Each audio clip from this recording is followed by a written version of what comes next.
Bueno, buenas tardes, noches. Espero que hayáis comprado ya todos los tebeos, porque ya cuando salgamos de aquí estará todo cerrado. Bueno, estamos aquí con cuatro grandes autores de cómic, cuatro grandes autores que trabajan dentro del mainstream americano, pero todos tienen en común el que, digamos que trabajan en los bordes del mainstream americano, porque no son solo autores de TVO mensual, sino algo mucho más, ¿no? Bueno, dilo por ellos, Bueno, voy a proceder a presentar a nuestros invitados, porque aunque probablemente muchos de vosotros ya les conozcáis, pues no está nunca de más. Y voy a empezar por Natacha, que es la más joven. Hola. No. Bueno, tan Hola. Joven no soy, pero vale, sí, me vale. Gracias. Bueno, nacida en Ibiza. No eres tan joven y eres la más joven. O sea que, Eso es. Jódete. Se conserva muy bien ahí a sus 37 años, Sí. pero... ¿Pero esto qué es? Pero es una vieja. Pero bueno, estudiaste Bellas Artes en Granada. Sí. Y luego estuviste un año en Pekín perfeccionando... No, eso es mentira. Eso es mentira. Sí, primero, ya estoy Puta, harta de que todo el mundo diga lo mismo. Wikipedia. Perfeccioné el dibujo de la tinta en China, ¿sabes? Por la cara. He estado en China, Bien. pero no he estado perfeccionando nada, simplemente Bien. no haciendo nada. En general. Año sabático. Bien, lo que sí que es verdad es que en Chernobyl lo publicaste en 2011, Sí, fue eso tu sí. primera obra profesional, ¿es así? Sí. Y a partir de ahí, bueno, hiciste una historia, creo que es la primera historia que hacéis, una historia que hiciste con Javi, The Tales from the End of the World, Sí, no me en acuerdo. el 2013, y luego ya pasas a hacer Caniculadas, Sí. junto a una representación de lo más florido del cómic femenino Sí. español: Mireia Pérez, Mamen, Carla Berrocal, Bea Tormé Tormo y Clara Soriano. Eso es, muy bien. Y luego hiciste Lolita HR, que también otra vez te vuelve a unir con Javi. Luego hablaremos un poquito de esos lazos que os unen a todos, porque parece que los han juntado por casualidad, pero el que os puso aquí sabía lo que hablaba. Hiciste el cuarto volumen de Lolita HR, Sí, ¿verdad? sí. Muy bien. De ahí pasas a hacer Spider-Woman casi ese mismo año, ¿no?, que se publica. Sí, hice una pequeña colaboración para DC y al mismo tiempo pues ya me metí, Ujú. hice un feeling a Javi. Y desde entonces estás haciendo Mungle y Devil Dinosaur, que, bueno, está anunciado el número 38, que yo 38. recuerdo, y Se vende. y eso quiere decir que, haciendo una cuenta fácil, pues llevas unos años ya en ello, ¿no? Sí, sí. Bien, luego entraremos un poquito tu carrera en Estados Unidos. Por lo tanto, ha sido fulgurante, puesto que has conseguido una serie regular prácticamente a tu segunda o tercera colaboración. Sí. O sea que, No, he tenido suerte, digamos ¿no? que- Desde luego. No es fácil, y ya no sé, por compañeros que me han hablado, y me siento muy afortunada de haber empezado así, pero que llevo 38 números y la verdad es que pesa un poco. Ya lo digo como una vieja. Estoy cansada. Pues sí, porque Es que de tienes hecho 37 años, guapa. dibujas unos 11 números, 10, 11 números al año al final, ¿no? Creo que no he hecho nunca las cuentas, pero... Feeling, has tenido un par de ellos, que yo Sí, sepa, ¿no? sí. O sea que No, prácticamente... El primer año sí que hice 12 números seguro. Ujú. Pero ya los demás no creo que llegue a 12. Habré hecho 10 o... Ujú. Bueno, luego hablaremos un poquito de ese demencial ritmo de producción. Vamos a presentar ahora a Javier Rodríguez, natural de Oviedo, del 72, que estudiaste allí Artes y Oficios. Mira cómo mira, Es que, a ver, nací en Oviedo, pero viví toda mi vida en Gijón. Estudié en Oviedo, no es por nada por los de Oviedo, pero viví toda la vida en Gijón. Bueno, sí, yo creo que esto es como Bilbao y En el cole lo ocultaba de pequeño, porque si decía que había nacido en Oviedo me cascaban, ¿entiendes? Entonces pasé años negando que había nacido en Oviedo y decía que me inventaba que había nacido en Caboñes, en Gijón. Bien. Las cosas tribales. El caso es que empiezas tu carrera profesional con Love Gun en el 96. Antes habías publicado alguna cosita, me imagino, pero... Yo, si te soy sincero, la carrera profesional la ubico... Pongo 2 etapas. Una, cuando empiezo en el Víbora, que es la primera vez que me pagan por una historieta, aparte de concursos y demás cosas folclóricas. Y luego la segunda la pondría cuando empiezo en Marvel, 3-4 años después de llevar coloreando. Creo que empieza mi segunda etapa profesional. Uh-huh. Esa es la valoración que yo hago, profesional. Sí, pasando rápido un poquito por la primera etapa, entonces, te tiras del 97 al 2002 haciendo colaboraciones más o menos habituales en el Víbora, remuneradas, en un estilo, variado, puesto que colaboras en Comprando con la Realidad con Mauro, que es una historia de ciencia ficción, y otras ya... el caso es que tus siguientes obras después del Víbora son 2 álbumes para Glenat, Wake Up y Miedo.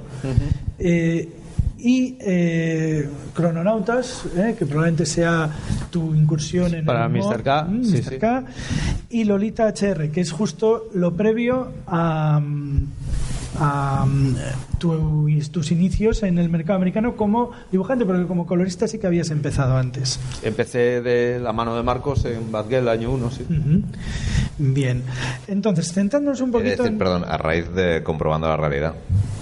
¿Fue Comprobando la Realidad o fue Wake Up? Fue Comprobando la Realidad. Siempre lo digo mal. Sí, es verdad. En Dolmen lo has dicho mal. Vale. Ya tengo una edad. Ya. Bueno, el asunto es que empezaste como colorista. Uh-huh. Como colorista lograste un prestigio y un caché importante. Eras de los coloristas top class de Marvel, ¿no? Y en un momento dado alguien le debió decir a tu editor, me imagino que Marcos, que tú eras dibujante. Sí. Sí, y entonces tu editor te ofreció, alguna historia de estas de hacer unas pruebas primero pruebas. Uh-huh.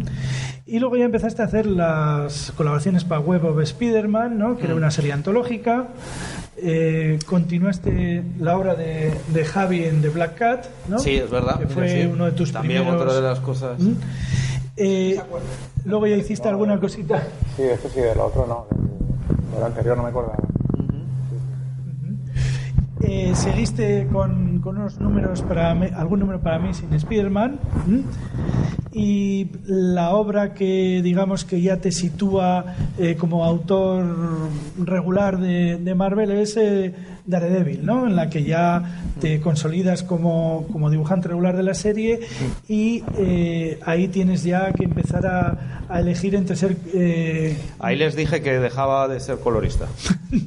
Sí, es que lo primero que hice lo hacía a la vez que coloreaba 3 TVOs al mes y dibujaba, pero le daban prioridad al color. Uh-huh. Entonces el dibujo era siempre un infierno porque tenía muy pocos días para dibujar. Uh-huh. Y estaba muy verde también. Uh-huh. Bien, luego hiciste la miniserie del Duende. Uh-huh. Y tus 3 últimas, y ya los siguientes son etapas ya largas en las que pasas a ser siempre el autor regular de la serie, ¿no? Spider-Woman, en 2015-2016, la maxiserie de Doctor Extraño, que al principio igual iba a ser una serie regular, pero se quedó una maxiserie, Royals, y la que estás haciendo ahora, que es Exiles, que saldrá en noviembre, en diciembre, eso, sí, junto a Saladin Ahmed, ¿no? Uh-huh. Muy bien. Luego seguimos hablando de tu carrera. Primero vamos a hacer las presentaciones. Sí, adelante, por favor. Bueno, Marcos Martín, del 72 también, de Barcelona. No he llegado a afinar tanto como para saber quién era. Aquí como para ser coqueto, ¿eh? O sea... debutaste en Forum, ¿no? Tus primeros trabajos profesionales fueron para Forum. De ahí pasas a hacer una colaboración para The Batman Chronicles en el 98.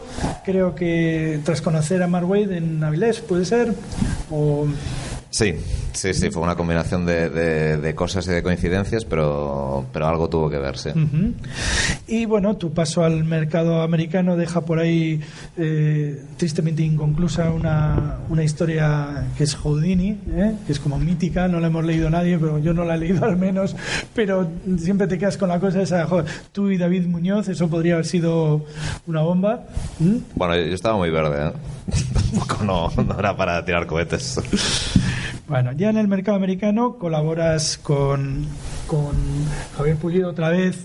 Y parece que tú eres aquí el que les vas acogiendo en tus en Robin año 1, ¿no? También es el más viejo, ¿eh? Lo que le digo ahora, antes de que lo digas tú, ya. Bueno, yo aquí ya estaba por no decir ni la edad.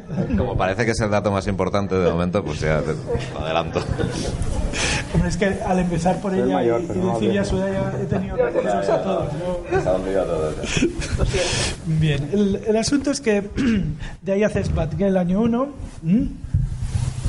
luego Bridge junto a Bob Harras, que es una serie que en principio iba a ser del Capitán Atom, ¿no? Y al final acabó siendo un personaje nuevo, ¿no? Sí, a mí me llegó ya como Bridge, pero sí que creo que en el estadio inicial era como un relanzamiento del Capitán Atom, creo. Uh-huh. Haces la miniserie Doctor Strange The Out, que es la que te empareja por primera vez con Brian K. Vaughan, con quien luego tu carrera habrá seguido un camino.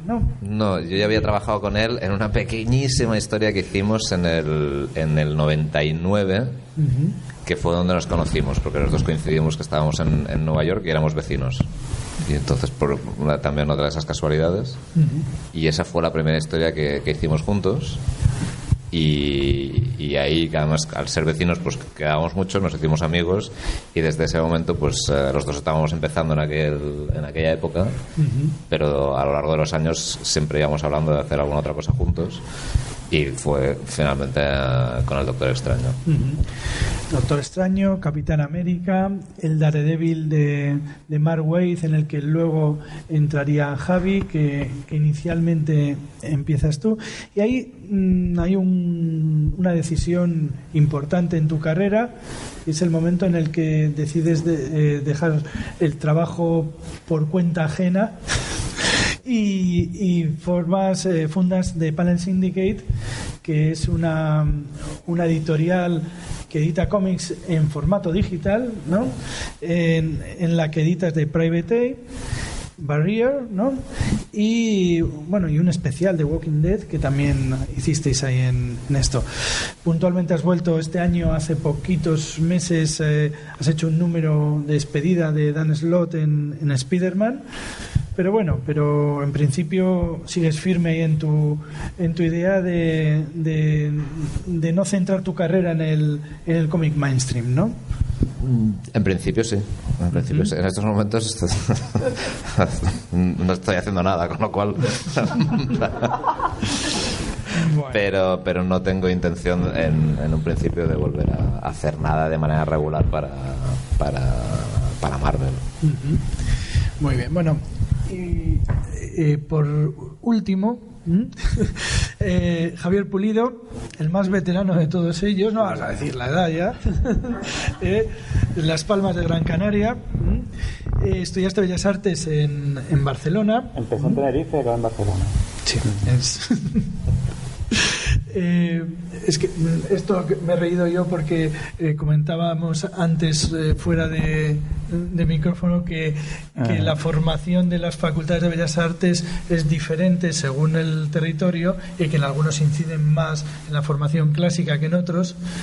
Sí, entonces claro, yo en Tenerife hice los 3 primeros cursos y es importante porque la base de dibujo, que es más académica, la tengo de Tenerife, no de Barcelona. Barcelona hice la especialidad que era de diseño en cuarto y quinto, y a nivel de diseño sí que también es importante, claro, pero a nivel de base de dibujo es todo de Tenerife.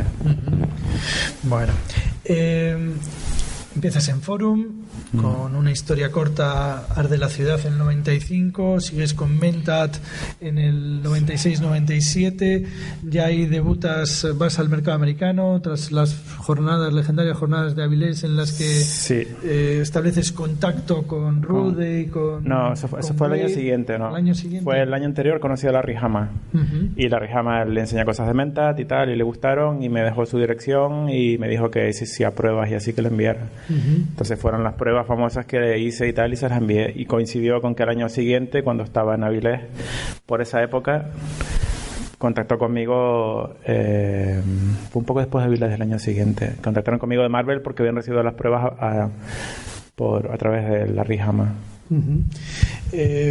Ahí, bueno, trabajaste en Hulk, un número único de Hellblazer, un número también de Batman Chronicles. Sí, a ver, yo empecé en Marvel, que hice el Star Trek, que te falta ahí. Sí, está apuntado. He intentado aligerar un poco para que pudierais luego debatir de lo que se supone que es esto, porque Star Trek era el trabajo de su vida.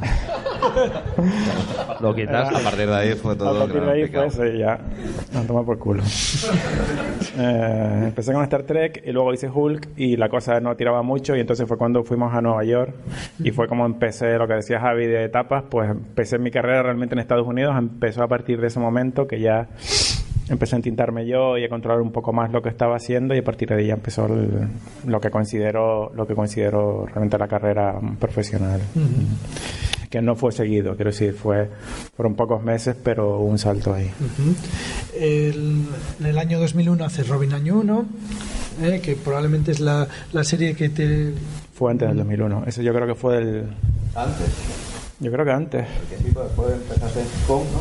Sí. O sea, vivías en Gijón. Fue el año de Gijón fue eso, debe ser el 99. 99-2000. 99-2000. Publicado, yo lo tengo ahí. Pero... 2001 puede ser, sí, no. No es que importe demasiado. Tu siguiente hora... Todos ahí, no. Tú corrigiendo al moderador, qué educado. Siempre. Todos los que estáis apuntando, por favor, que fue el 99. En Wikipedia, aquí es que veo a Coldo tan exquisito con las fechas que... Por quitarlo de la tinta, por favor. Fue antes de las Torres Gemelas. Bien. No es que Javi tuviese nada que ver con esto. Vaya, no hay pruebas, al menos. Me marcó. Luego llega la novela gráfica de Blanco Humano. Sí. Ya no pongo fechas. La serie regular de Blanco Humano, en la que haces... No, hice Catwoman, que son... Da lo mismo que... Es que no he hecho tanto tampoco, entonces... más que... Sí, de Catwoman hiciste un par de números. Hice 3 números. Breakers, efectivamente. Te estoy examinando. De momento sacas mala nota, de tú mismo. Bueno, ¿alguna pregunta? Así que pasamos de la charla. Bueno, en fin, la lista es enorme. Sí, bueno, tampoco... Has hecho muchas colaboraciones, así entre las muchísimas que podemos destacar, pues están un par de números más un anual de Ojo de Halcón. Sí, eso ya ha pasado años. Eso, estoy acortando un poquito. Es que, si quieres te resumo un poco. ¿Puedes? Sí, a ver, lo importante en realidad es que después de Catwoman, o sea, solo he hecho 2 series regulares, porque yo soy muy lento. Entonces, la serie regular es la de Blanco Humano. Solo he hecho esa y Hulka. Entonces, hice Blanco Humano y luego hice un montón de cosas sueltas, filines y tal, que fue todo lo de Spider-Man y todo lo que estabas diciendo, hasta llegar a Hulka, que es la segunda etapa, la segunda serie regular que he hecho. Quiero decir que si lo quieres ordenar un poco así, pues... Ordenado está. Y luego números sueltos de un montón de cosas por ahí. Muy bien. Bueno, esto pretendía ser un pequeño repaso a vuestras carreras antes de empezar a hablar un poco de cosas más genéricas, ¿no? El caso es que todos tenéis... inquietudes creativas, yo creo que es lo que más os caracteriza. Todos habéis trabajado en cosas que no son solo los superhéroes y sin embargo a todos os gustaba el género, lo suficiente al menos como para dedicaros a ello en cuerpo y alma, como lo habéis hecho durante muchos años, ¿no? ¿Cuáles son las principales ventajas de trabajar con un personaje que no es creación vuestra para Marvel o DC, ¿no? Frente a otro tipo de creaciones que bien las genera uno desde su propia plataforma o bien son creaciones propias de las que conserva los derechos? Si tenéis que poner en una balanza, ¿qué os ha decantado en cada momento por una u otra opción? Yo es que no tengo de creación propia prácticamente, yo todo lo he hecho para... Sí, más allá de Mentat, por ejemplo, ¿no? Para Marvel, estoy pensando a ver si hay algo por ahí, pero sí que, sí que en algún momento has trabajado en cosas que podían ser... Hombre, Mentat... Sí, pero bueno, es que Mentat no, quiero decir, era un chaval que no, es como, yo no lo considero creación casi, es como... Bien, a ver, para mí todo es un poco lo mismo, no supone ninguna diferencia más allá de las diferencias a lo mejor industriales que te impone la industria en cuanto a lo mejor estilo, tipo de trabajo o así. Pero yo todos los trabajos para mí es contar historias, ¿sabes? Entonces para mí es todo lo mismo, no me supone ninguna diferencia. Bien, pero es bueno, por ejemplo, tener un editor, un señor que está diciéndote, oye, que llevas unos días de retraso, que la imprenta... Pero es que siempre he trabajado con editor, yo no recuerdo... Eso es. ¿Pero crees que es positivo? ¿Tener un editor? Sí. No. Hombre, si te dan trabajo, sí. Si no... No, a ver...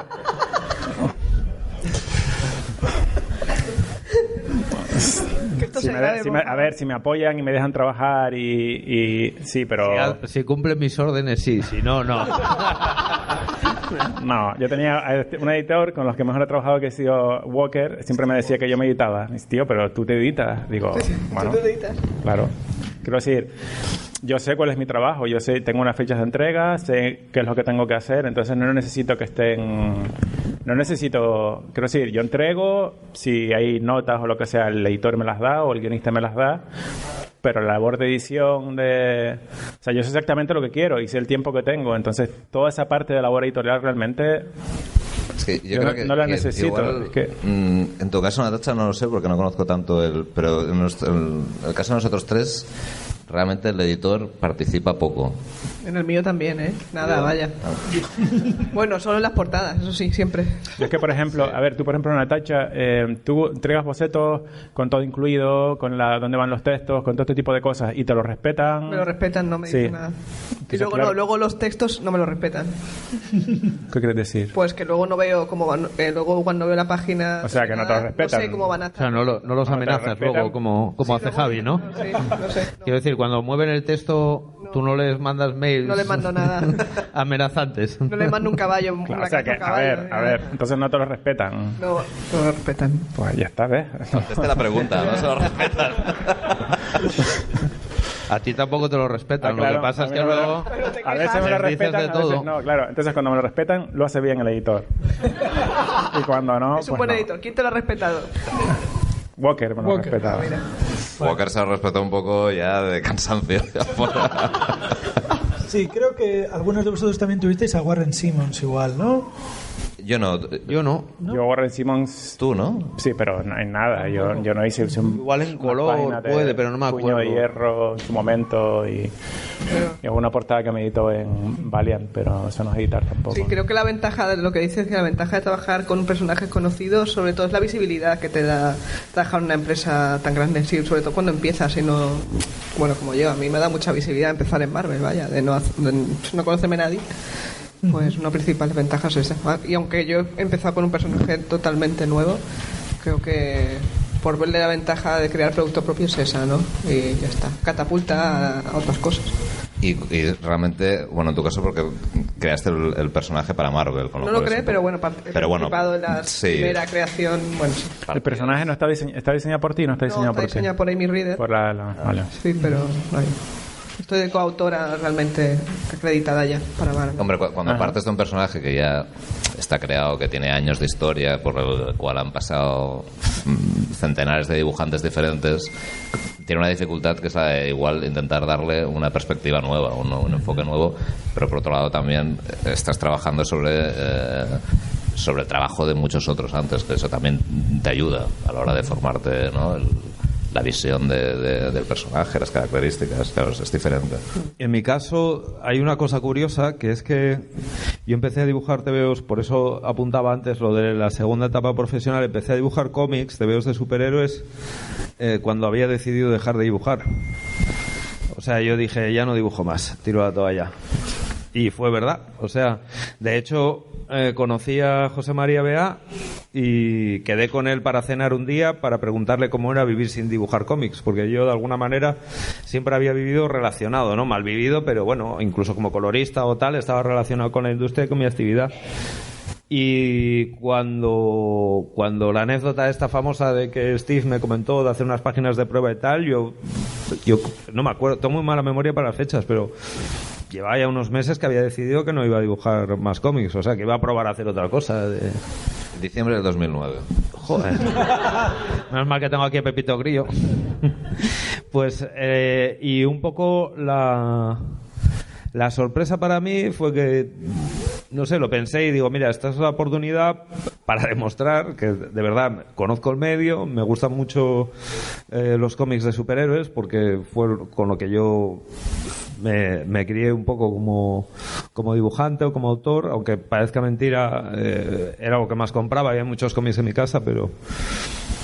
Y fue un poco así, o sea, de repente digo, bueno, pues me voy a poner. Por eso también los primeros cómics que hago, incluso hasta Daredevil, son mucho prueba y error, ¿no? O sea, a base de probar cosas, de probar y tal. Pero de repente me di cuenta que precisamente probar y esa sensación de que me dejaban como unos juguetes un poco caros para hacer cosas, para experimentar, para llegar a más lectores, pues lo tiré por ahí. O sea, decidí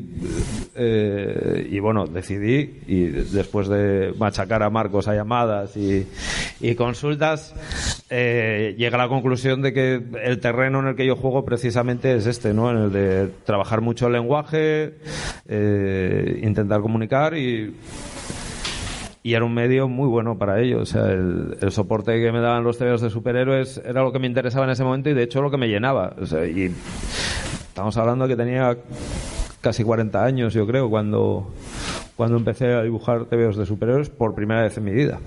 O sea, es que no los había hecho ni por fan. O sea, ni siquiera había hecho dibujos de superhéroes por fan. O sea, creo que la primera página que dibujé de Spider-Man era el tercer Spider-Man que dibujaba en mi vida. O sea, y los dos anteriores me los habríais pedido aquí en Guecho, alguno cuando dibujaba en el Víbora. O sea, un poco la cosa viene por ahí. Sí. En cambio, precisamente el tema de icono pop, que es un poco la pregunta que hacía Koldo, de qué sensación te da, me pasó una cosa muy curiosa cuando dibujas por primera vez a Spider-Man, te das cuenta que lo conoces más incluso que personajes tuyos, porque es un icono popular tan potente, ¿sabes? Que es como si tuvieras que dibujar la lata Campbell o yo qué sé, o el maquillaje de Kiss, ¿sabes? De los miembros de Kiss, o sea, hay cosas de iconografía pop del siglo XX que los superhéroes, en concreto los de Marvel, yo los tengo relacionados totalmente con eso, ¿no? Y a mí me interesa la cultura popular. Y a veces te tienes que parar y decir exactamente cuántas telarañas tiene la máscara. Joder, de tío, Spider-Man. cuando me pide una comisión de Spider-Man me cago en todo, ¿sabes? Porque no lo he dibujado nunca y hostia, macho. Me fijé en uno tuyo, de hecho, en uno porque... Hostia, es que yo me tiré días mirando y digo, es que, tío, que empieza desde aquí. Allá, 3, 2, 4... Pero eso depende del dibujante, depende de la época, depende de todo, ¿no? Sí, claro, pero porque claro, no es lo mismo hacerlo a lo Ditko que a lo Romita, que a lo McFarlane, claro, ¿no? Un poco aquí no manejeas. ¿Cuál es la visión que más acerca? Yo como los coloreaba los dos, viendo Spider-Man, digo... A mí lo que sí me dieron el toque fue con la arañita de aquí del pecho. Que estuviera boca arriba, boca abajo. No, porque las patas de arriba tienen que ir hacia arriba y las de abajo hacia abajo. Y yo las dibujaba como... La dibujaba ahí muerta. Tú le explicabas al editor, tío, tú le explicabas al editor cómo eran. En eso, tienes razón, mira, le di la razón al editor. Mira, lo apuntó, seguro que lo apuntó y todo. Aquí me dio Javier Pulido la razón. Sí, como Rocha, día no sé qué, Pulido me dio creo que hay una placa en Marvel. Con eso. Me dijo que hizo algo bien. Bueno, ¿dibujabais alguna de las telarañitas estas de aquí? El Marcos lo dibuja. Sí. Las telarañas de aquí. En el último número ha dibujado. No, pero Bueno, porque es el antiguo, claro. Vale. Es el antiguo. Te he visto, ¿eh? Yo creo que eso no dejarían dibujar telarañas. Yo creo que no dejen. No creo que te dejen. Es no. como antihigiénico, ¿no? Me parece un poco Un friki. poco raro, sí. Es complicado además porque si yo las dibujé ahora te digo, hostia, ¿y ahora cómo va? Cuando tiene el brazo según de qué manera, digo, no me caben, no sé qué, se ve raro. Ditko las eliminó, me imagino, por una buena razón. También se debió cagar en ellas al cuarto número. Bueno. Si algo os caracteriza a los cuatro es que no sois autores que os limitéis a reproducir esquemas narrativos y tópicos. Vuestras páginas están llenas de soluciones gráficas que siempre mejoran normalmente. No, supongo que en algún momento habréis dicho esto que hice ahora no lo volvería a hacer, pero que siempre mejoran la narración, que eluden el tópico plano fácil o la composición de página de las viñetitas, 5 viñetitas por página, para intentar dar un paso adelante y narrar, utilizar en definitiva los músculos del cómic. Esto es una decisión consciente que me imagino que en algún momento decidís ponerla encima de la mesa. ¿Tú en qué momento te diste cuenta de que no podías seguir contando los comic books de esa manera, entre comillas, rutinaria? Es que no, a ver, lo mío es que no.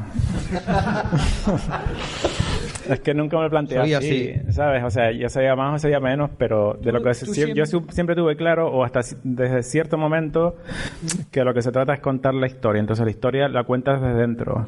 Entonces si ya estás partiendo de la historia, no estás pensando en esquemas narrativos, ni estás pensando en la historia, lo que la historia necesita, el espacio en el que tienes y una serie de circunstancias, pero que no son esas. Mis circunstancias no son decir, es que tengo que hacer. De hecho, cuando me intentan imponer cosas así, esto tiene que ser tipo esto, estamos pensando, yo me piro, abandono, porque no es la forma, ¿sabes? No. Os digo esto, igual no he planteado clara la pregunta. Cuando uno empieza, su mayor preocupación es cumplir, es decir, hacer algo que entre dentro del estándar de un producto que se tiene que vender para que le sigan contratando, esencialmente. Y hay un momento en el que uno decide que, va a intentar aportar algo de su cosecha para mejorar el producto si se puede, ¿no? Si es aceptado. No hay un momento. Yo conozco a dibujantes que no se atreven a cambiar un guión porque no les parece que tengan, digamos, la posición de poder necesaria como para hacerlo. Otros que ni se les ocurre cambiar el guión porque eso les obligaría a pensar en cómo cambiarlo y no les interesa tampoco. Son opciones legítimas, pero que sí que creo que hay un momento en el que la gente cree que ya puede meter mano. Coldo, pero con lo de cambiar el guión, por ejemplo, te llega un guión, ¿no?, que dice Splash Page, los Vengadores pelean. Caray. O sea, y los cuatro dibujaríamos cada uno una cosa distinta. Claro. Y esos guiones existen. De hecho, creo que a mí en concreto me parece que tienes más libertad estas grandes editoriales te da más libertad de lo que parece, porque los equipos creativos están pensados para, no sé, te ponen a Marcos porque saben cómo va a hacer el trabajo Marcos, han visto lo que hacen, no van a pedirle a Marcos que haga una cosa mainstream o de otro estilo, ¿no? ¿Sabes? Siempre les sorprendo. ¿Sabes? Saben que hilos mueves, cómo haces tú las páginas, y creo que se acomodan a eso. No sé, a mí nunca me han pedido cambiar algo así de viñetas, de sitio, o si acaso a cambiarle, no sé, pues véala porque no se lee bien y ya está. Pero es que yo, perdona, lo veo de una manera como, al menos desde mi punto de vista, más sencilla. Yo simplemente me llega el guión, siempre me ha llegado el guión y mi aproximación siempre es la misma, que es, ¿de qué manera puedo explicar la historia que me están pidiendo con los recursos que tengo en cada momento? Quiero decir, claro, a medida que vas evolucionando, que vas madurando, pues igual se te ocurren cosas mejores, o igual al contrario, igual te vas repitiendo recursos, depende, pero la intención es más o menos, la intención siempre es la misma, que es, bueno, mi trabajo, que es contar la historia que tengo que contar. Yo el planteamiento, yo personalmente siempre intento, y probablemente algunas veces con éxito, otras sin ellas, entretener. O sea, la base, a mí me llega el guión y digo, ¿cómo hago esto entretenido? Parto de eso. Entonces, mi trabajo es entretener con lo que sé. Y la manera de entretener con lo que sé tiene limitaciones en cosas. Hoy estábamos viendo páginas de Little Nemo y claro, da pudor hablar de despliegue narrativo, de recursos, de cosas distintas, tal, cuando hace 110 años, hace 104 años, estás viendo unas páginas que, vamos, o sea, se pasan por forro la mayoría de lo que se publica hoy en día en cuanto a todo, o sea, a todos los niveles, a color, a composición, a todo. Entonces, muchas veces, yo recuerdo una entrevista de Jack White que era muy interesante, y a mí me pasa con los años también, y es la ventaja que veo de haber empezado viejo en los superhéroes, que es decir, si quiero tocar blues, voy a oír lo primero. O sea, ¿qué es lo primero que decidió el tío que hizo la primera pieza de blues, ¿no? Voy a ir a la raíz. Y un poco, a mí con los superhéroes me pasó que digo, tengo que ir a la raíz. O sea, tengo que ir a buscar a Spider-Man, a Ditko. Tengo que ir a buscar a los Cuatro Fantásticos, a Kirby. O sea, y ese un poco es el trabajo que tienes que buscar para esto que dices tú, para decir, porque eran tebeos que la base que tenían, o sea, por encima de todo, estaban hechos para entretener. Y la parte artística, la parte trascendente, la parte de fenómeno de pop que le estamos dando hoy en día, esta es un análisis grandísimo. Tras muchos años de haber dicho, hostia, ¿por qué esto me impactó cuando yo tenía 10, 12, 15 años? O sea, ¿por qué los Ramones me flipaban con 3 acordes? Pues porque sé lo que son 3 acordes, porque sé lo que son, ¿sabes?, letras sencillas, por lo que sé de unas rimas. Eso no lo sabías a los 15 años. A los 15 años te llegaba el entretenimiento. O sea, te llegaba el lenguaje puro, que era el lenguaje no técnico. Nosotros ahora sabemos la técnica, y la técnica tienes que transmitirla en entretenimiento, nunca desde un punto de vista técnico. Por eso es un poco aburrido los tebeos que son despliegues donde el dibujante o el autor dice, mira todo lo que sé hacer. Es que no quiero ver lo que tú quieres hacer. Yo como lector me quiero proyectar. Yo quiero olvidarme de que tú lo estás dibujando y yo quiero disfrutar de esta obra, que era lo que hacíamos con los tebeos de Kirby, era con los tebeos de Ditko. O sea, el análisis del cómic así lo hacemos muchísimo. O sea, es después de muchos años de asimilación del impacto ese, de intentar entender a tus 40 y pico años, a tus 50 y pico años, por qué algo que te pegó fuerte con 15 años te pegó de esa manera. Y es porque tenías 15 años. Entonces, un poco esa es la mentalidad que yo creo que tienes que a la hora de hacer un tebeo, no tanto buscar, hostia, voy a innovar, voy a no sé qué, sino es decir, voy a entretener con lo que sé. Así lo planteo yo, vamos. Sí. Yo puedo... No estoy de acuerdo. No. A ver, puede ser. Cuando... no, a ver, yo por ejemplo... Cuando empecé en Marvel, lo que contaba antes, no puede. Que me rompí el escafoides hace poco. Ah, sí, pues...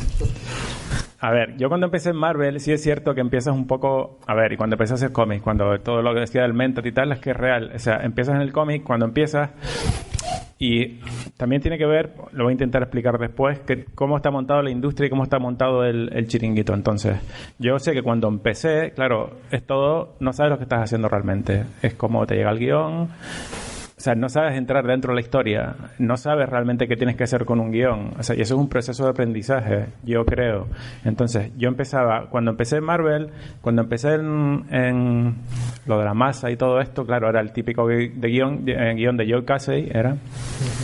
Me ha gustado lo de la masa. Ahí se nota esa veteranía. Y intentaba seguir dentro de todo, claro, intentaba que estuviera en lo que tú decías, pues intentaba contentar, que el dibujo fuera así guay y molón, intentar contentar al guionista siguiendo las indicaciones, 3 viñetas por página, tal y cual. Pero claro, si entras o sea, si tú tienes, yo no sé por qué sale eso, pero si tú tienes la inclinación a contar historias, llega un momento, a mí me llegó más o menos cuando el Robin, en que a base de trabajar, de pensar en cómo estás contando la historia, en cómo ya empiezas a extraerte un poco de eso y empiezas a entrar, para mí esa fase fue eso, a partir del Robin, que ya fui consciente de lo que supone realmente contar una historia en cómic, lo que es entrar dentro de la historia y lo que es tomar decisiones narrativas. Y eso es también porque, o sea, tal como yo lo veo, todo esto tiene que ver con cómo está montado el chiringo, que es a partir del guión y los guionistas dando indicaciones de cómo tiene que ser las páginas, cómo tiene que ser, porque está montado de forma que es que el guionista es el que cuenta la historia, no es el dibujante. El dibujante lo tiene como ilustrador. De hecho, la mayor parte, muchas veces te apareces como ilustrador, no apareces ni siquiera como dibujante. Y el proceso del cómic no tiene nada que ver con la ilustración. O sea, el cómic el dibujo en cómic no tiene la función ilustrativa, no existe en realidad en el cómic. Hasta que asumes eso, por lo menos a mí me pasó un tiempo, que fueron, pues no sé, serían 2 años, 3 años. A partir estoy hablando ahora de mi experiencia, no. A partir del Robin hacia adelante ya traer en ese proceso y darte cuenta, por eso es cuando empiezas ya a tener roces con guionistas, con editores, porque claro, ya empiezas a intentar cosas, empiezas a aprender, empiezas a ver cómo funcionan las historias. Y luego yo tengo, a lo mejor, creo que yo no sé, otra fase que es a partir más o menos del Hulka. Que, bueno, a partir del Ojo del Con, del anual del Ojo del Con, que ya di un paso en las decisiones narrativas que tomé en ese trabajo. Yo creo que fui bastante más allá de lo que se supone que está permitido. Y la cuestión es que funcionó al nivel de que ellos se dieron cuenta de que fue cuando me ofrecieron la serie de Hulka. Y en la serie de Hulka directamente me dijeron... vete haciendo que ya... Sí. Tú, lo que tú creas que funciona, tiras para allá. Bueno, de hecho, yo creo que es una cosa que igual no hemos subrayado lo suficiente y antes no lo hemos contado y que no es un mal momento para contarlo. Creo que tú eres el único dibujante español que ha escrito completamente un comic book para Estados Unidos. Sí, fue el de los Guardianes de la Galaxia Team Up y esto, pero creo que sigue siendo el único, que no deja de ser una cosa bastante bueno, que muestra cómo funciona el sistema y lo compartimentalizado que está, que a un autor no nativo le cuesta muchísimo más influir en las historias y plantear sus historias y mucho menos escribir una historia completa. Carlos Pacheco lo intentó con Rafa Marín y le pusieron a Jeff Loeb como dialoguista, en fin, que como colaborador o coautor sí es aceptable, pero como guionista único creo que tú sigues siendo el único, o sea que bueno, tu empeño ha tenido su fruto. Sí, bueno, claro, eso es lo que ellos pensaban. O sea, yo cuando acabé Hulka, hablaba de Hulka porque cuando acabé Hulka, claro, ¿qué pasa? Cuando entras a ese nivel, ya entras en la historia realmente, es otro nivel. Para mí, claro que es como enfoco ahora los cómics. Entonces, claro, ahí sí que tienes roces con todo, empezando por el guionista y sobre todo porque ya estás a un nivel en que, claro, hasta qué punto eres dibujante, eres guionista o eres que eres. De hecho, conseguí que en los últimos números de Hulka me pusieran como storyteller, que es como narrador, en los créditos, que fue una cosa a base de insistir porque no había manera y yo creo que no saben dónde meterme, no saben qué hacer conmigo y me dieron el número de haz lo que quieras y a ver si por ahí sale algo, porque no sabemos que... Claro, ¿qué pasa? Que luego ese número... Claro, luego metieron mano por todos lados porque en inglés funciona como funciona, entonces, claro, los textos y todo esto están muy reescritos, o sea que en realidad es mío, pero de cierta forma es el menos mío de mis trabajos, que es curioso, porque mi trabajo realmente, tal como lo veo yo, es cómo se lee el TVO. Cómo funciona el texto con el dibujo, y en ese TVO no tenía control de él. Yo siempre trabajo con script, formato script, que es con texto, con el diálogo acabado. Y es porque yo no, o sea, quiero decir, sin el diálogo acabado no puedo controlar la lectura, cómo funciona la página. Y en STVO no pude controlar la lectura, sí, porque metieron mano, cambiaron de hecho cosas muy muy importantes dentro de lo que yo quería hacer. O sea, que es curioso que justo esa de mis últimos trabajos, seguramente el que menos se lee como un TVO mío, sea el que yo hice, el que figuro como guionista. Sí, es curioso. Bueno, creo... Está bien empleado también. Está bien, claro, porque es todo... Sí, como... Bueno, creo que, Javi, a ti también te van a acreditar como storyteller o co-guionista o... No, como storyteller fue Mark Waid, el primero que lo hizo. Sí. Y fue decisión de él en Daredevil, que dijo... acreditar al chaval. Claro, que está picando piedra aquí como un campeón. Es que es lo que decía, o sea, es el guionista el que es el origen, el que pincha y corta en realidad, dentro de cómo está el... Yo la movida... Perdónate, hay otra opción, sí, que es cuando haces tú los créditos. Sí. Que los pones, ¿no? Yo me puse storyteller. Te pusiste... Ya no le pregunté a nadie. Yo puse, ahí va storyteller. Bueno. Dan Slata y Marcos Martín. Es otra opción, sí. Pero... a ver... en el de Daredevil, por ejemplo, había una escena que era...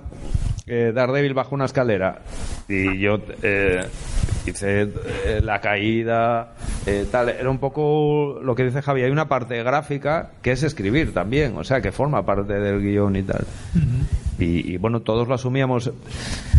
Una de las mejores críticas, y yo creo que es por lo que me siguen dando trabajo, que leí nunca sobre un trabajo mío, y era creo que era Hechicero Supremo o uno así. Era un tío que decía, joder, a Javier Rodríguez le dan un listín telefónico y te hace un TVO con ese guión. Y siempre trabajé así, o sea, me gusta, hay una parte de mi trabajo que me gusta coger... guiones y transformarlo en cómic. O sea, de hecho es lo que más estoy disfrutando ahora con creces. Aparte que hay una cosa que dijo Javi que es muy importante, o yo considero muy importante, igual hacemos lecturas luego cada uno en su carrera distinta, pero es la relacionada con el dibujo. Y siempre que di charlas o di clases, por ejemplo hace poco en Joso se lo planteé así a los alumnos que había allí, que es que el cómic se diferencia de la ilustración. En el cómic el dibujo no importa, o sea, el dibujo no es importante. Al igual que la ilustración, la forma es muy importante, en el cómic es mucho más importante lo que no dibujas que lo que está dibujado. O sea, la clave del cómic es lo que no se dibuja. O sea, una de las cosas que te hacen mejor dibujante de cómics es dibujar menos y saber lo que no tienes que dibujar y saber lo que tienes que quitar. Eso es un trabajo de años, o sea, es lo más difícil. Hay gente que lo tiene desde muy joven, o sea, que tiene una capacidad incluso de abstracción potente de tal, y otros que nos lleva muchísimos años y aún así sigues aprendiendo. Pero la clave del cómic es dibujar poco. A mí me cuesta un horror. Bueno, en tu caso, me imagino que habrás creado un lazo estrecho con el guionista, al principio los guionistas, ahora solo él, ¿no? Porque tanto tiempo en un mismo título, de alguna manera, favorece que la comunicación, que igual para un número no es muy necesaria, para tanto tiempo es fundamental. Y si has permanecido tanto tiempo en este título, me imagino que... ¿Por qué no me quejo? Pero también porque estarás participando en un modo... Sí, es que hay algo morboso en eso de empezar con un personaje y decir voy a continuar, ¿sabes? Para mí es como ahora mismo un rollo morbo, ¿no? De extraño, ¿no? Y esta peña que dice que vas a hacerlo más que no sé quién, no sé cuánto, ya es como, joder, no me piquéis, tío, que voy a llegar al número 50. No, pero yo qué sé, en realidad lo que habláis de acreditar y tal, a mí no me acreditan de Storyteller, tampoco es que lo haya pedido ni lo haya pedido Brando, pero lo que sí me ha pedido, por ejemplo, mi guionista, es que haga un guión, si quiero. de algún número.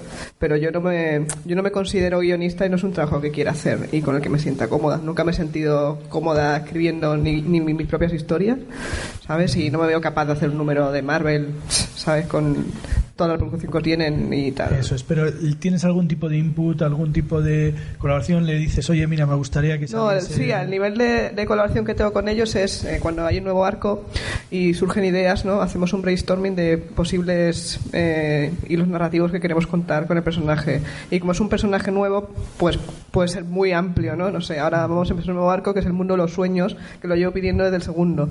Y por fin vamos a tocar un mundo así imaginario, ¿no? Y allí quiero dibujar guay, dibujar cosas que tenía ganas de dibujar, ¿no? No sé, también había unos arcos más impuestos, como ha sido el último que se ha editado aquí, que es de los tres fantásticos, bueno, sí, Fantastic 3, y que eso sí que me sentí un poco que era una decisión editorial muy, muy cantazo, ¿no?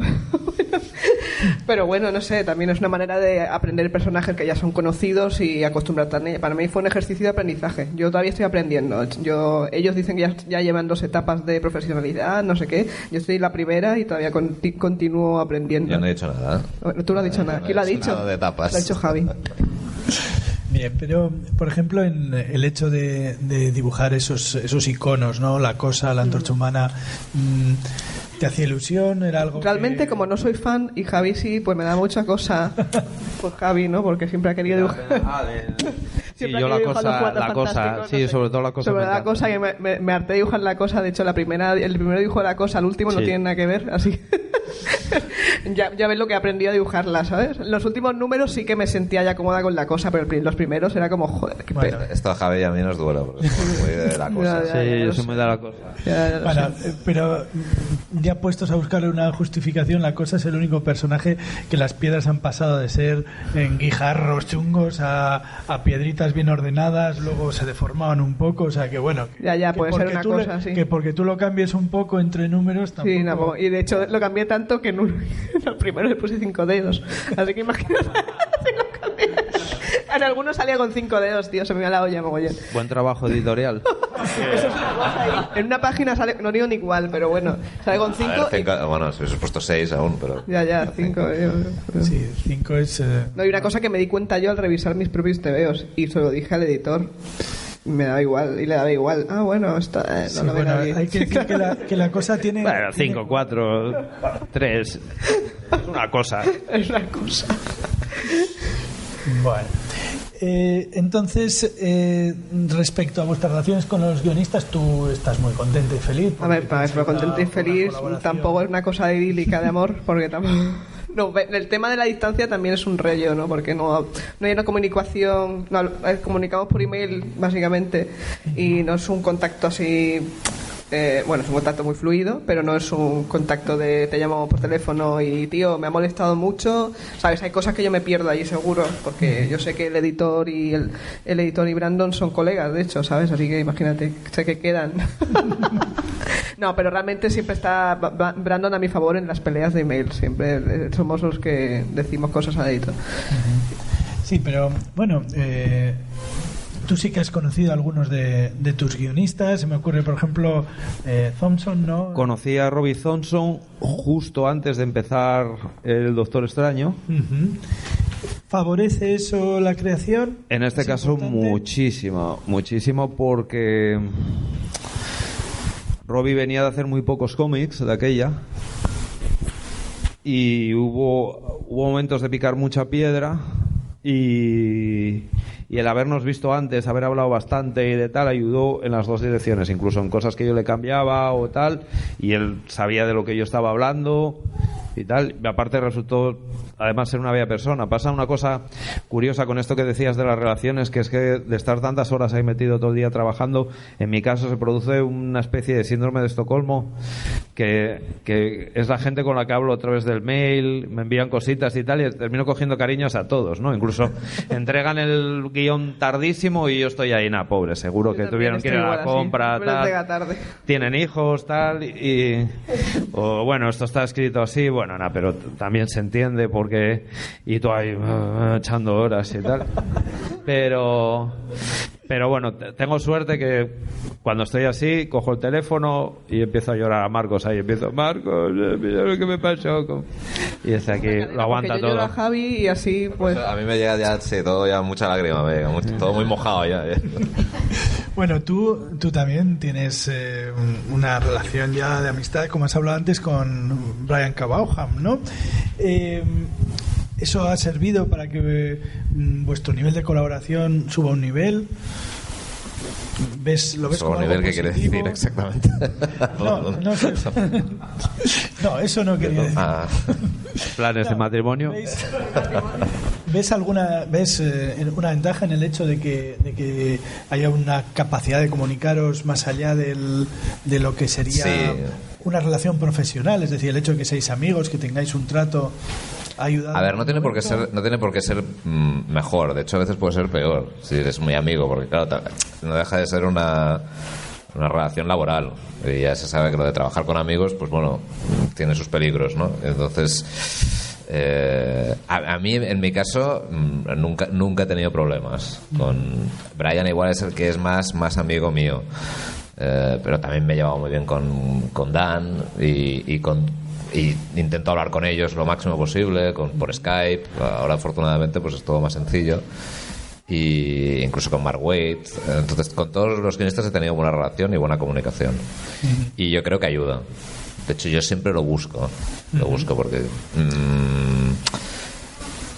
sé que en mi trabajo entra eso, lo que decimos, de hacer cambios, de proponer cosas que igual no están en el guión, o hacer pues eso, modificaciones que todo está en los bocetos, porque nunca se hace nada así a lo bruto. Siempre envías un boceto, o sea, envías los bocetos del cómic y sobre eso se trabaja. Pero encuentro que siempre, claro, ayuda mucho el hecho de poder pues hablar por Skype y decirle, oye, mira, cuando te he hecho este cambio aquí, pues lo que estaba buscando era esto. Habías escrito esto, pero mira, yo lo veo así porque tal. Entonces, normalmente eso siempre funciona bien. A veces te encuentras que no, con Dan alguna vez, en Spider-Man, pues decía, es que esto no tal, no lo veo, este cambio tal. Entonces pues ahí teníamos nuestros más y nuestros menos, pero siempre muy civilizado, no sé. Yo creo que salvé mi relación con Javi el día que dejé de colorearlo. Bueno, yo la había dejado para el final. Y te voy a hacer la misma pregunta, y seguramente igual tú tienes otra forma de verlo, otras experiencias. ¿Cuál es la pregunta? ¿A cuántos guionistas has querido matar? Digo, no, la cosa es, ¿tú has establecido algún vínculo, alguna relación? ¿Has conocido a alguno de tus guionistas en persona? He conocido a algunos guionistas en persona. ¿Antes o durante el trabajo? De manera que eso... Conocí a Milligan, creo que fue después, yo creo, de la serie, o antes, o durante la... o entre la novela. Milligan en el salón del cómic. Fue en el salón del cómic y fue, bueno, a ver, preguntan a mí, Milligan, como por ejemplo, si yo tuviese la información de todo, de tal, de... Marcos es el de la fecha. Sí, en el 2004. A ver, con Milligan, por ejemplo, bien, porque Milligan entrega los guiones y en principio no quiere saber nada, y yo, en ese caso, pacté con la editora, porque todo es básico, el pactar con el editor, es la forma de trabajar y para tener los menos problemas. Entonces, con Milligan, en principio iba bien, él entregaba los guiones, si tenía problemas los tenía con la editora, de hecho. Si no le gustaba lo que estaba haciendo, si el dibujo le parecía esto o lo otro, pero Milligan nunca tuvo ningún tipo de... Con Brubaker bien también. Con Brubaker en principio bien. Sí, tampoco trabajé demasiado con Brubaker, trabajé lo de Catwoman. También los problemas eran más con Idelson que no con... Los problemas los tuve más con el editor. O sea, daros cuenta cómo Marcos lo sabe todo, ¿eh? Sí. O sea, que llamamos para todo. Sí, pero claro... No me lloran solo los dibujantes, ¿eh? Claro, es que Marcos se relaciona muy bien con los editores, con los guionistas. Tiene ese su poder, el poder de Marcos. Habla con Javi. Relacionarse. Claro. Y para el caso, por ejemplo, de Catwoman, los problemas que tuve con Idelson fue porque Idelson había sido el editor en Robin, y Robin había sido un desastre a nivel editorial por cosas de la industria. O sea, resulta que cuando Robin, es curioso lo de... Cuando Robin me dio el trabajo a un editor, entonces fue a darme el trabajo y lo echaron. No, porque no sé, coincidió. Vamos a decir que es una constante un poco con Javi, que es que a un editor le da un trabajo y inmediatamente es despedido. Ha sucedido. Entonces, ¿qué pasa? Que entró Idelson, que entraba de Marvel en ese momento, y, a ver, no era su proyecto Robin, y a mí me da que se la pelaba, y entonces realmente Robin, a nivel editorial, o sea, el trabajo del editor sí que es un desastre. ¿Qué te dice tu editor? La rotulación es un desastre, no tuve opción a nada, te puedo tener el TV en la mano y decirte todas las cagadas que hicieron. Entonces, cuando Catwoman, claro, Batgirl, que es lo que hicieron después, se lo dieron a Marcos. Y Batgirl, claro, Marcos le fue de puta madre porque... Era más dócil. No, yo creo que él tenía... A ver, es mi interpretación. Tenía mala conciencia porque él sabía que lo de Robin había sido un desastre. Y cuando Catwoman fue con ese editor. Y entonces... Cabe la posibilidad de que le gustaba lo que hacías. Lo que hacía yo. Sí, claro. Sí, pero a ver, no por eso, pero quiero decir que me dejó trabajar porque Catwoman fue el primer TVO donde yo pude trabajar bien. O sea, el primer TVO donde pude tener relación con el colorista, todas las ideas que tenía de color, de colaboración con el colorista están ahí, con el rotulista igual. Eso bueno, para mí Catwoman fue, en ese sentido, fue... no sé, un hito, vamos, para mí fue como, hostia, se puede trabajar dentro de la industria, y fue con Idelson. Javi, le falta un pedazo de información, que es... Idelson estuvo a punto de... En ese primer número que hizo de Catwoman, una llamada a las 9 de la noche, a mí, diciendo, dame una razón para no despedir a Javi inmediatamente. Por favor, háblame un poco para que no despida. Ese es el... Dime algo guapo del... Dime algo cagado. No me despidió por la mala conciencia que tenía del Robin. Dejémoslo ahí. Pero es verdad que a partir de ahí, o sea, solo tuvo ese momento de tal. Y luego el trabajo en sí funcionó bien. Y Javi, de hecho, no volvía. Cuando vi que funcionó el primer número y que todo estaba bien y que él lo vio también, ya la cosa fue. Y no tuvo conciencia del abismo al que se había asomado. Bueno. ¿Y qué más querías? ¿Del resto de editores y de guionistas? En algún momento... El resto de cadáveres, En algún momento el conocer, el tener un trato personal con el guionista ha facilitado el trabajo realmente... No, yo, a ver, tampoco he conocido tanto personalmente, porque Brubaker lo conocí más tarde en persona. Soul no lo conozco. Y además Brubaker no tuvo ningún problema con el guión, o sea, no hubo ningún tipo de... Normalmente, a ver, en cuestión de trabajo no suelo tener problemas a ese nivel. Presento los bocetos, todos encantados y tal. Los problemas pueden venir después, que a lo mejor cambios que he hecho y tal les parece bien, pero luego hay cambios sobre eso que hay... Nunca acabas de saber si es cosa del editor, por cómo funciona la industria, del guionista, y entonces a veces hay roces. Antes has nombrado que uno de los cambios que tuviste en Catwoman fue el color, y el color yo creo que es una parte muy importante de esta mesa, porque es algo que os ha unido a vosotros, y que bueno, tenéis cada uno, digamos, vuestras interrelaciones personales artísticas, pero una de las cosas que primero os unió fue el color de Javi Rodríguez. Buscabais un mayor control del color, sabíais ya del trabajo de Javi, creíais que porque el hecho de usar el mismo idioma iba a facilitar la comunicación. A ver, en mi caso fue que yo ya había hecho algunos trabajos para DC y hubo un momento que vi claro, creo que fue cuando hice el Robin, no el Robin año 1, sino un número anterior de Robin que había hecho, que aparte de cosas de mi trabajo y tal y cual, me di cuenta que allí si no había un momento en que controlase todo el sistema de producción, o sea, el entintado y el color, yo no iba a ir a ningún lado. Y entonces a partir de ahí es cuando me planteo, digo, bueno, la próxima vez voy a intentar hacer un equipo con el que pueda trabajar. El primero fue Álvaro como entintador, y cuando llegó el Batgirl año 1, que fue el primer proyecto donde realmente me daban a mí las riendas para llevarlo todo, fue cuando le propuse al editor tener a Javi como colorista. Entonces yo, ¿por qué quería a Javi?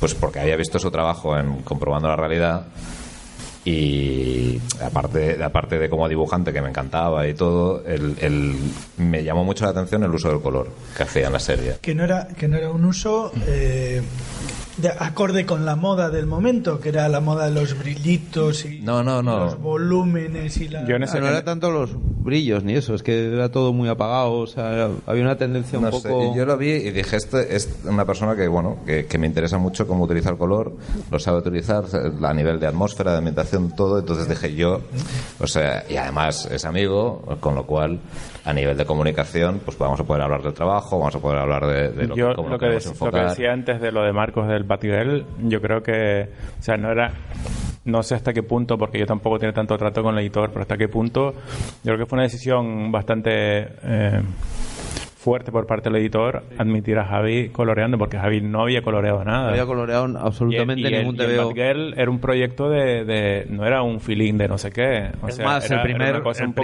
cómic que había coloreado, el primer cómic prácticamente era Comprobando la Realidad, que era por el que Marcos decía. Sí, pero eso el editor no lo sabe. Quiero decir, tú eras alguien que no estás dentro de la industria, aparte ya del trabajo en sí que hagas, o de la calidad del trabajo, del tipo de trabajo, y era un proyecto de un perfil alto, largo. Bueno, yo creo que ahí entra un poco la personalidad del editor. En este caso era un editor que, bueno, está un poco como una regadera. Entonces ahí tienes que saber explotarlo. Eso. De la misma manera que me dio a mí el proyecto, sin haber hecho yo prácticamente nada. Idelson tiene una cualidad muy buena, que es que se arriesga. Le da igual, en parte porque yo creo que le da un poco igual todo, y en parte porque cree que, bueno, es la manera de encontrar gente. Entonces, pues lo hizo conmigo y no le importó hacerlo con Javi, igual que no le importó hacerlo con Álvaro, igual que y lo ha hecho con bastante gente. Entonces ahí el mérito fue... ¿Creéis que se valora adecuadamente la contribución del colorista en el comic book? ¿Se valora hoy en día adecuadamente? A ver, aquí llamas tu valor. O sea, hay mucho...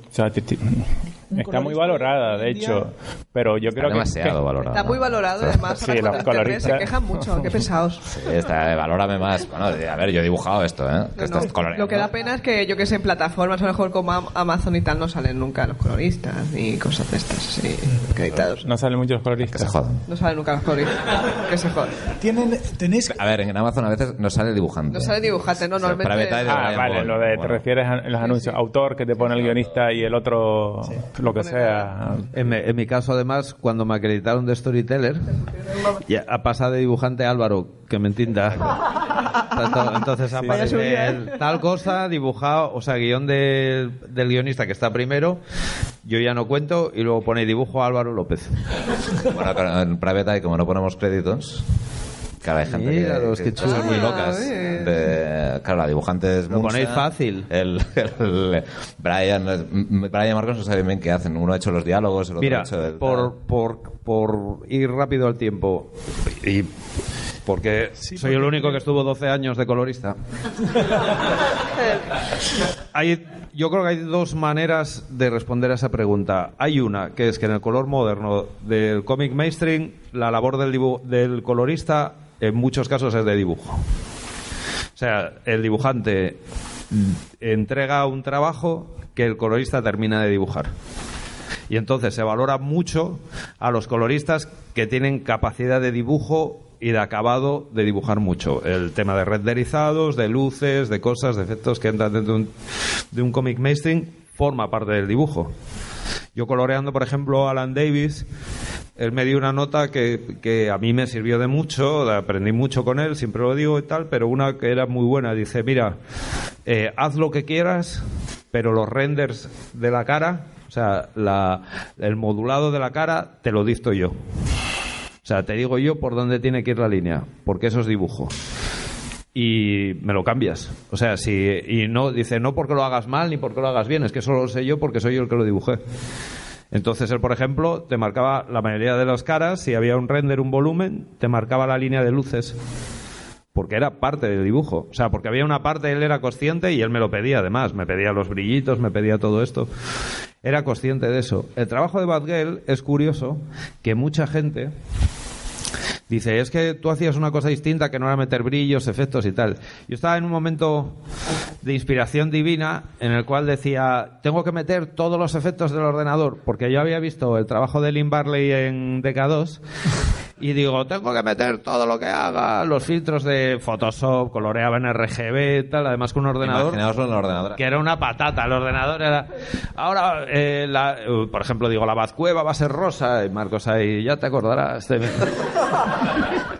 Las noches... Y todo el mundo dice, es que son colores planos y tal. ¿Y sabes por qué todo el mundo dice eso? Porque renderizaba muy poco las caras. Renderizaba poco las cosas que la gente identifica con el color currao. Cuando en verdad había un trabajo de color fuerte en otras cosas. Pero como no metía mano precisamente en la labor más del dibujante, porque en el momento que trabajas cosas antropomórficas, o sea, con ojos, con tal, no sé qué... la gente identifica eso con el dibujo muchísimo. Por eso la nota, yo creo, también de Alan Davis. O sea, de repente, y acabo, Borja, había una nota de...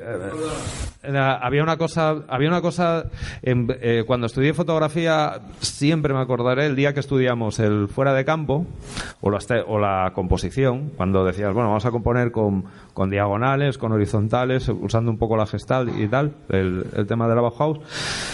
Decían, si hay un retrato, si hay una cara, si hay unos ojos, compongas lo que compongas, la vista va a ir en la dirección donde miren los ojos. Porque pensamos así, o sea, porque reconocemos antropomórficamente, o sea, vemos la cara, vemos la mirada y nos va hacia ahí.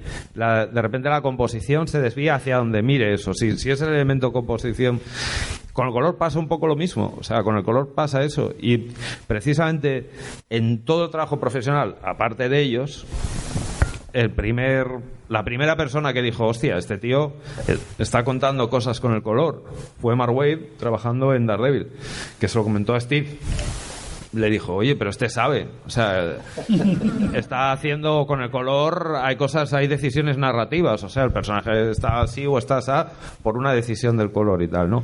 Y esa es la segunda parte que yo veo que es importante del color, que para mí es la importante, que es cuando tú hablas con el dibujante, miras la obra, intentas dar ese toque narrativo, de construir o de tal. A mí personalmente me llevó 10 años o llegar a ese punto. O sea, yo esto que estoy hablando ya los había coloreado a ellos, ya había coloreado a mucha gente y tardé muchísimo en verlo. Por ahí llego muy tarde a todo, pero hay esos dos aspectos con el color. O sea, una cosa es lo formal, que es de dibujo, de pintar, y otra es la parte que es interesante, que es la de narración. Hacer la de Batcueva rosa.